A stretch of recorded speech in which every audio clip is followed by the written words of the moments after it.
नमस्कार। आज हमारे पास कुछ दिलचस्प दस्तावेज हैं। ये 7 मई को होने वाली एक बड़ी राष्ट्रव्यापी मॉक ड्रिल के बारे में बात करते हैं। हाँ, सुरक्षा और नागरिक सुरक्षा दोनों से जुड़ी हुई। बिल्कुल।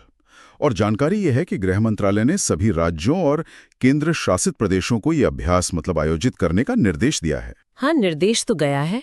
तो चलिए जरा इन दस्तावेजों को समझते हैं, देखते हैं कि इस अभ्यास की अहमियत क्या है।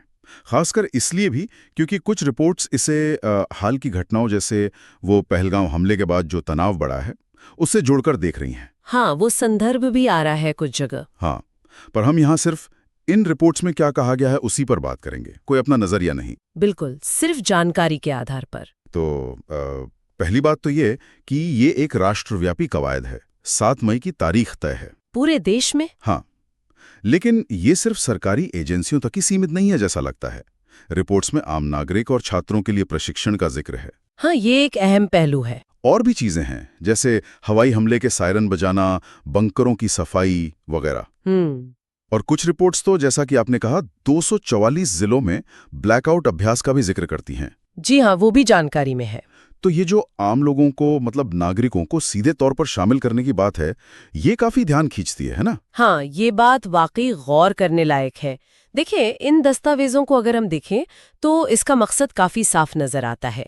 एक तो राष्ट्रीय सुरक्षा तैयारियों को परखना है, उन्हें मजबूत करना है। ठीक है। दूसरा, जो हमारी आपातकालीन प्रतिक्रिया प्रणालियां हैं वो कितनी कारगर हैं ये जांचना। Okay, emergency response systems. हाँ, और साथ ही नागरिक सुरक्षा सुनिश्चित करना, मतलब आपात स्थिति में आम लोगों की हिफाजत कैसे होगी, उनकी मदद की क्या व्यवस्था है। अच्छा। तो ये तैयारी 2 स्तरों पर दिख रही है, एक सरकारी तंत्र की और दूसरी आम जनता के स्तर पर। और जैसा आप कह रही हैं आम जनता की तैयारी पर जोर, इन दस्तावेजों में ऐसा क्या खास है जो बताता है कि नागरिकों और छात्रों का प्रशिक्षण इस बार इतना अहम क्यों माना जा रहा है? कुछ अंदाजा लगता है? देखिए, कई रिपोर्ट्स इन अभ्यासों को, जैसा हमने पहले भी कहा, हाल के तनाव से जोड़ रही हैं। खासकर वो पहलगाम हमले के बाद का जो माहौल बना, हाँ, वो कनेक्शन बनाया जा रहा है। तो ऐसा लगता है इन दस्तावेजों के हिसाब से कि रणनीति में एक तरह का शायद बदलाव या कहें कि विस्तार पर जोर है। अब तैयारी सिर्फ सेना या पुलिस तक सीमित नहीं रखनी है। अच्छा। बल्कि इसे समाज के स्तर पर ले जाना है, जिसमें आम नागरिक भी एक सक्रिय भागीदार हों। Active participant. बिल्कुल। वो हवाई हमले के सायरन बजने की बात हो या बंकरों की तैयारी, ये सब चीजें इसी व्यापक नजरिए की ओर इशारा करती हैं, जैसा इन रिपोर्ट्स में बताया गया है। ये सिर्फ लोगों को अलर्ट करना नहीं है, बल्कि उन्हें असल में प्रतिक्रिया के लिए तैयार करना है। मतलब इन दस्तावेजों से ये तस्वीर उभर रही है कि ये सिर्फ एक रूटीन किस्म का अभ्यास नहीं है।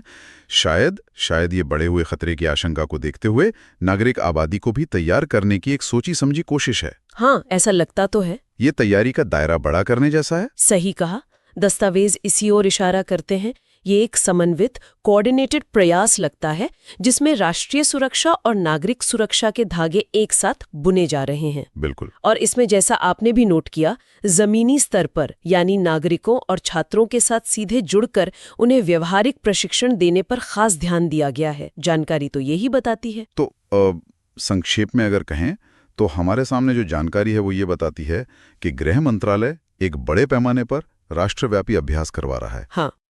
और इसका उद्देश्य इन रिपोर्ट्स के अनुसार हाल की घटनाओं के संदर्भ में हमारी सुरक्षा और नागरिक तैयारियों को परखना और उन्हें बेहतर बनाना है। जी। और इसमें आम लोगों की भागीदारी एक बहुत अहम हिस्सा है। बिल्कुल। और अंत में एक विचार शायद हम छोड़ सकते हैं जो इन्हीं दस्तावेजों से निकलता है। हाँ, जरूर। ये जो नागरिक सुरक्षा और आपातकालीन तैयारियों में आम नागरिकों और छात्रों को इस तरह व्यवहारिक रूप से प्रैक्टिकली शामिल करने पर जोर दिया जा रहा है, ये हमारी राष्ट्रीय तैयारी की जो बदलती प्रकृति है उसके बारे में क्या संकेत देता है? क्या ये दिखाता है कि भविष्य की चुनौतियों का सामना करने के लिए अब सिर्फ सरकार या एजेंसियां नहीं बल्कि पूरे समाज की सक्रिय भागीदारी को जरूरी समझा